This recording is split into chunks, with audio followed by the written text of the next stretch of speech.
ازيكم يا حبايب قلبي، وحشتوني من اخر فيديو.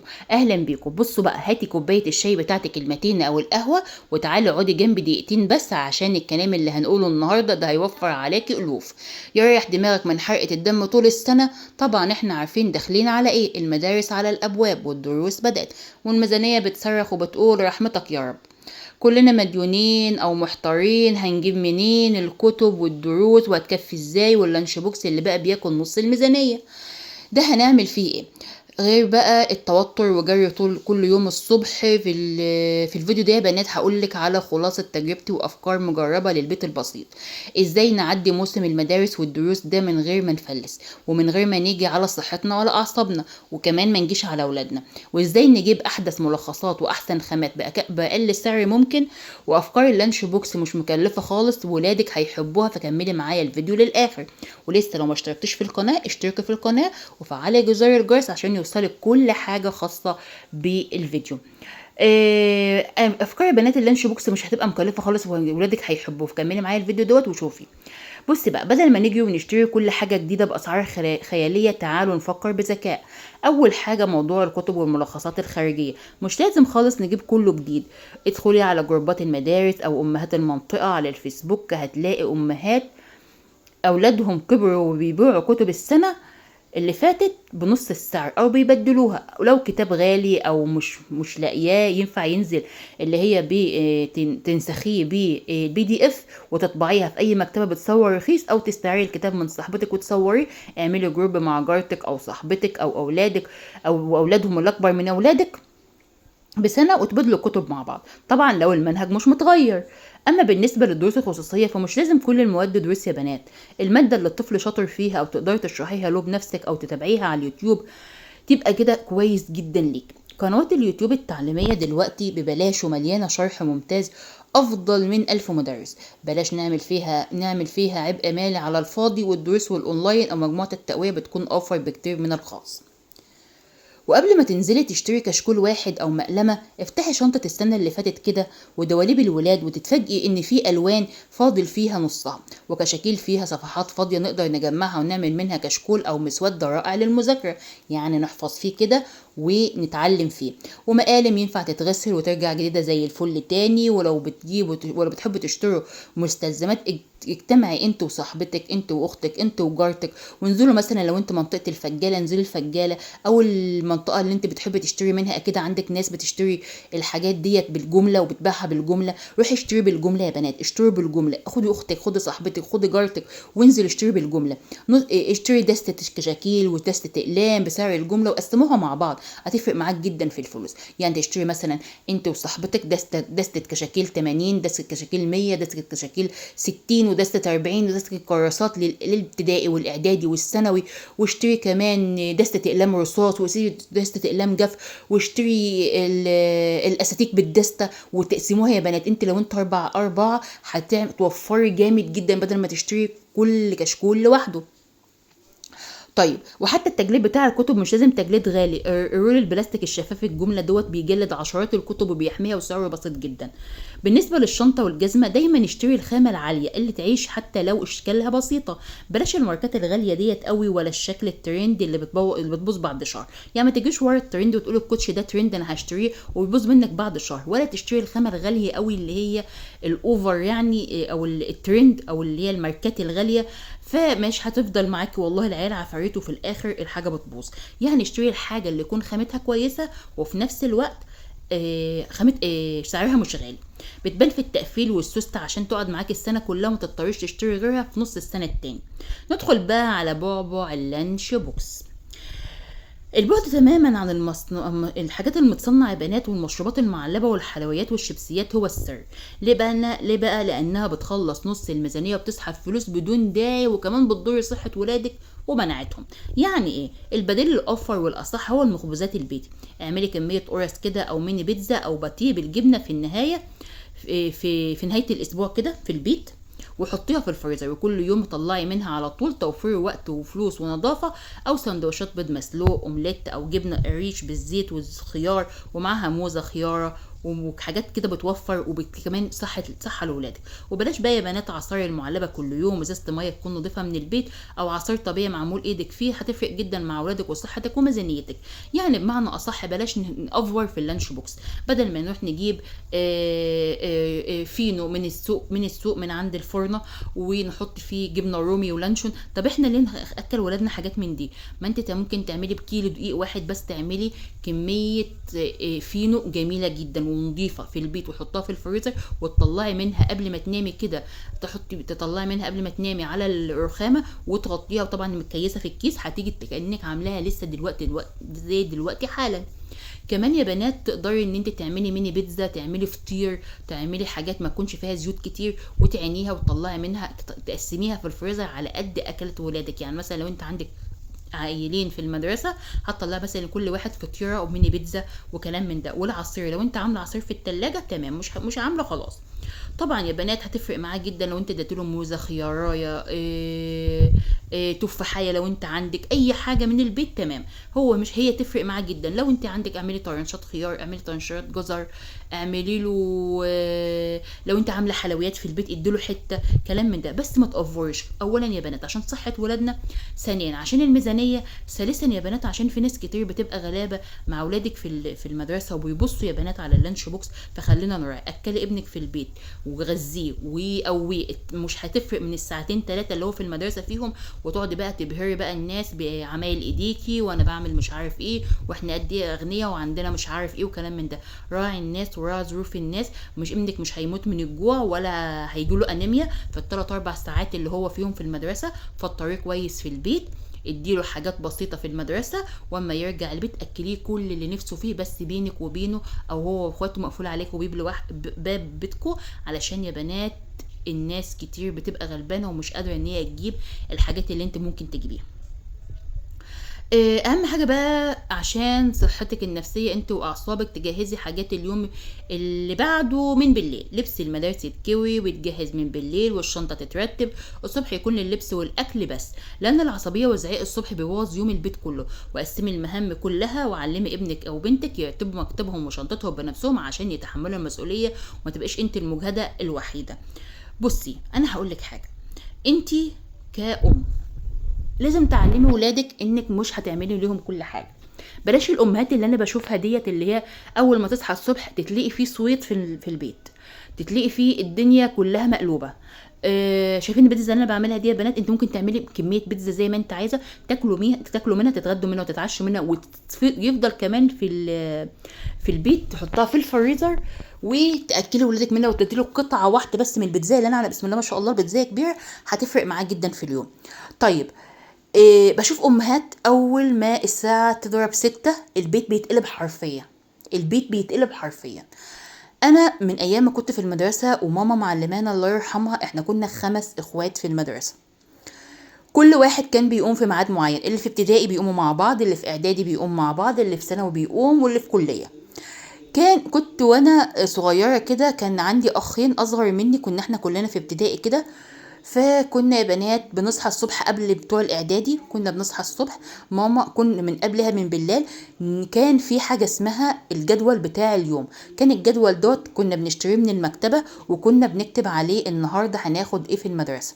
السبت الحصه الاولى ايه، والحد الحصه الثانيه ايه، والحصه الاولى ايه والثانيه ايه والثالثه ايه والرابعه، كان 6 حصص.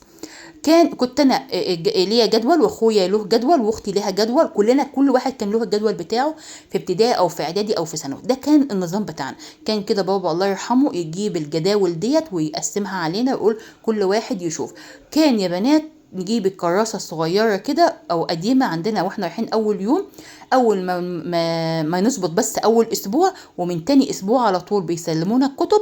كنا نبدأ اول حصة تيجي نكتبها النهاردة اول يوم السبت الحصة الاولى عربي، الحصة التانية انجليزي، الحصة التالتة حساب، الحصة الرابعة مش عارف ايه. وكنا ما نسألش المدرسين الجدول ايه، احنا كنا المدرس اللي يخش لنا نكتب الجدول على اساسه. ونقوم بقى بالليل بعد ما نخلص مذاكرتنا وواجباتنا ونحفظ ونعمل كل حاجة، ماما تقول لنا كل واحد يرتب الجدول بتاعه علشان ما تستعجلوش الصبح. ربما يا بنات المنبه ما يضربش، ماما يروح عليها نومة، الدنيا ما تبقاش متظبطة الصبح وكلام من ده كله.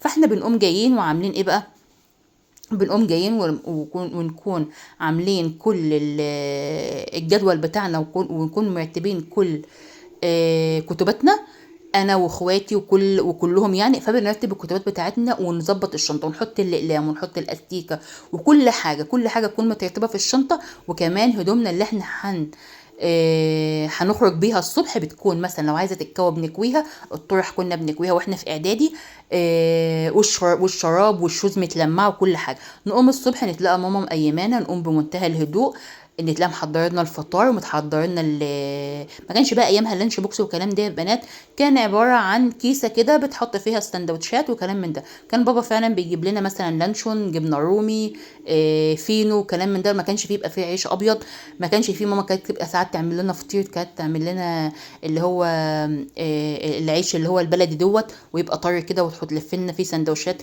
جبنه بقوطه، جبنه بخيار، جبنه بالزيتون، اي حاجه، واحنا كنا ناخدها ونمشي. ما كانش بقى اللانش بوكس والفاكهه والكلام ده، وكان بيبقى احسن حاجه. ما كانش بقى المصروف اللي هو المصروف الواو دلوقتي ولا كلام من ده. كنا بنروح بنمشي زي ما احنا بنمشي كده، نشله مع بعض احنا وولاد عمنا وولاد الحاره والحته كلها، وكنا نروح. طيب انا عايزه اقول لك دلوقتي ان انت الميزانيه بتاعتك انت اللي بتتحدديها، يعني بلاش الافوره في كل حاجه. اصل انا جارتي جايبه لابنها شنطه ب 1800 جنيه. تعرفوا يا بنات ان انا سالت على الشنطه اللي هي بعجل ديت، كانت بنتي محتاجاها، شايفه اصحابها جايبينها يعني، فقالت لي ماما اسالي عليها انا عايزه اجيبها السنه. تصوروا يا بنات ان انا سالت عليها شنطه بمقلمه صغيره كده، بشنطه دروس، بشنطه كبيره، شنطه مدرسه وشنطه دروس، معاها الشنطه اللي هي المقلمه دي ب 1850 جنيه. معلش انا ليه اروح اجيب لبنتي شنطه ب 1850 جنيه؟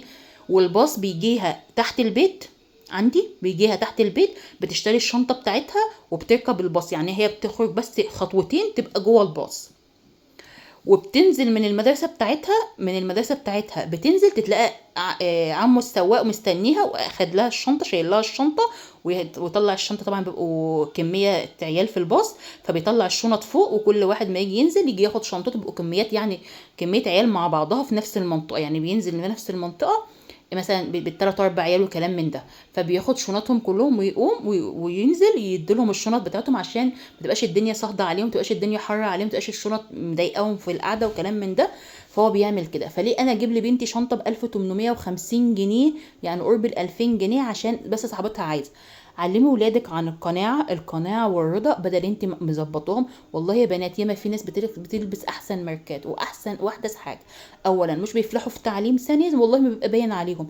انت بنظافتك لعيالك، تصريح بنتك، تصريح شعر بنتك لازم تروحي.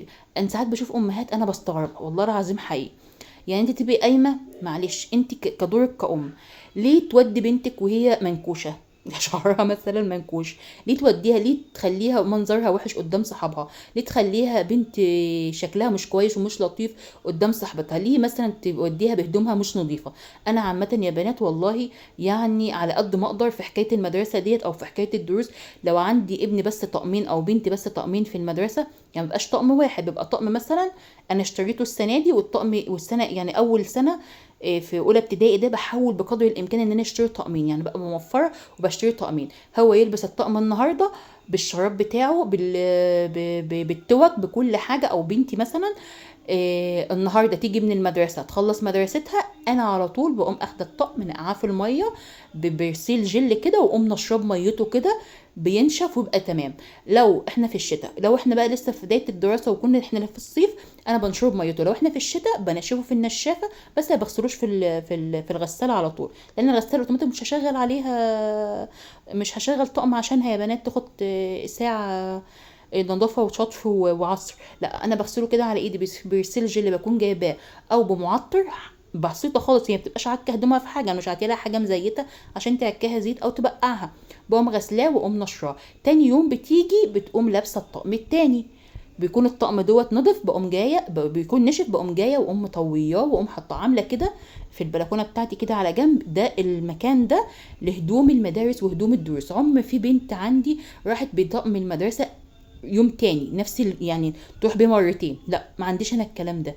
انت كأم حاولي انك تنظمي، والله والله هتلاقي. يعني ماما كانت بتعمل معانا كده، ماما كانت بتعمل معانا كده. يعني احنا كنا 5 عيال، كان اللي يجي من المدرسه لازم على طول الطقم بتاعه يتغسل، الشراب بتاعه يتغسل، التوك بتاعته تتساب وتحط على جنب. توك المدرسه دي بتاعت البنات لوحدها، غير توك البيت، غير توك النوم. كنا نيجي من المدرسة نتلاقى ماما الهدوم بتاعتنا تتجمع كلها بالليل بتاعت الدروس وبتاعت المدرسة، تيجي تتغسل وتتنشر تاني يوم نروح نلبس الطقم التاني اللي مكوي ومتطبق ومحطوط في الدولاب. هي دي امهاتنا. ما تقوليش بقى لا هم العيال كبار سيبيهم، ده حياتك، دي رسالتك. بس بقى مفيش مانع منك تخليهم يروقوا حاجتهم. يعني روقوا يا بنتي شنطتك قبل ما تروحي من بالليل. شوفي الدروس اللي عليكي بعد المدرسه ايه وروقي حاجه الدروس. ما تخليش الدنيا همجيه معاكي، خلي الدنيا مرتبه. انا عمري ما قمت من النوم صرخت ولا صوتت ولا عملت اي حاجه، بالعكس انا بلبس بنتي وبسرح لها شعرها في ربع ساعه بس. انا اللي بستنى الباص مش بيستناني، ودي حاجه كويسه جدا يا بنات تراعوها في حكايه الباص. او انت ابنك بيجي ياخد يروح في توك توك في باص في اي حاجه، لازم تراعي ان الانسان او السواق ده وراه مشغوليات كتير جدا وعايز يوصل، لان هو بيودي ولادك وبيرجع ياخد ناس تانية في ميعاد تاني او في مدرسه قريبه تاني، فبيودي ولادك لو هم مدرسه بعيده. فاحنا نراعي بعض ونراعي شعور بعض. بلاش بقى الام اللي بتقعد فين وفين عبال ما تودي ما تلبس بنتها، ده فين وفين عبال ما تسرح لها شعرها. طب ما انت يا ماما ملتزمه بميعاد. انا إيه لو انا مثلا الباص هيجي لي الساعه 6:30 او الساعه 7، الباص بيجي لي الساعه 7:10، الباص بيجي لي 7:10، انا بكون 7:15 مخلصه كل حاجه. اللانش بوكس معاها في الشنطه، الزمزميه ممليه، شعرها متسرح، لابسه الشراب بس لسه بس تخرج بس عشان بتبقى الدنيا بارده عليها، تخرج بس اما نسمع الباص جاي من بعيد بيزمر من بعيد يعني، تخرج بس بتكون الكوتش بتاعها او الشوز بتاعها مغسول ومتنضف ومحطوط على باب الشقة على طول، تحط رجلها فيه وتطير على طول قبل العربية ما تكون واقفة، يكون هي اصلا نازلة. وده يا بنات من الحاجات اللي لازم نحترمها احنا كمسلمين، علشان ده وقت وده رزقه. فاحنا ما نبقاش بقى من الامهات اللي هي على قلبها مراوح وكلام من ده. انا بحبش كده، ده رزقه وده هو جايلك علشان انت بتكون هو عتلك ميعاد، فقومي من بدري ونظمي حاجتك. ما تصوتيش لو انت عندك 2 و3. انا بقيم بسم الله ما شاء الله ولادي اللي في ابتدائي بتقوم الاول بخلصها، وبتقعد عبال الباص ما يجي، بيكون اللي في اعدادي صحيته دخل، هو اكبر منها طبعا، بيدخل بياخد الشاور بتاعه او بيغسل ويغسل وشه وكلام من ده ويصلي، بعد كده يلبس ويروح المدرسه بتاعته. بيكون الباص جه اخد البنوته الصغيره. البنوته بقى اللي في ثانوي بتيجي بتبدأ بقى تلبس هي براحتها بقى، لان طبعا بنات في السن ده بياخدوا وقت طويل جدا عبال ما يلبسوا، قبل اخوها بس ما يخرج من الحمام ويخلص شغله وكلام من دوت ويغسل وشه وكلام من ده ويخلص حمامه، بيكون هي قايمة بعديه على طول علشان تدخل بقى تظبط نفسها وتاخد الدش بتاعها وتظبط حالها وكلام من ده، واحدة واحدة وبمنتهى السلاسة خالص. محدش بيسمع لنا حس، محدش بيسمع لنا اي حاجة، لان احنا اتعودنا على كده، اتعودنا على النظام في كل حاجة. حتى كمان يا بنات وقت الدروس بيكون انا بقوم بقى، يعني حتى لو نمت مثلا شوية انا بكونش نايم كويس، بعد ما هم يمشوا على الساعة 7:30 كده 8 بيكون كل البيت مشى، اقوم انا بقى نايمه لي ساعتين، اقوم الساعه 10 ابدا على طول يا بنات في عمايل الاكل. لو فراخ بسويها، خضار بسويه، بسيب الرز للاخر. لازم ولادي يجوا من المدرسه بيجوا على طول اعمل لهم حاجه كده خفيفه، لان طبعا مش هيجوا الظهر يتغدوا، اعمل لهم كده حاجه خفيفه يروحوا الدروس بتاعتهم ويجوا يتلقوا الاكل جاهز. اللي بياكل بقى براحته بقى في اي وقت هو بيكون فاضي فيه او بيجي فيه. يعني بنوتك ساعات بتبقى اسم الظهر فبتاكل متاخر، ابني بيجي ياكل يا ماما انا عندي درس الساعه 2، فخلاص الساعه 2 دي الساعه 1:30 بيكون الغدا محطوط ليه هو لوحده، مش بيستنى حد، مش بجمعهم كلهم ويعني ما تجمعيش ولادك كلهم عشان تاكليهم. اللي فاضي ياكل ويمشي. هتقولي لي المواعين ومش عارف ايه وكلام من ده، طب احنا نعمل ايه؟ نفضل مقضينا طول النهار؟ طب ما ممكن الولد ده البنت الكبيره ما تجيش الا بالليل من الدراسه، من الدروس، بتروح مدرستها، تطلع الساعة 1 تبدأ دروسها على طول بقى لحد المغرب.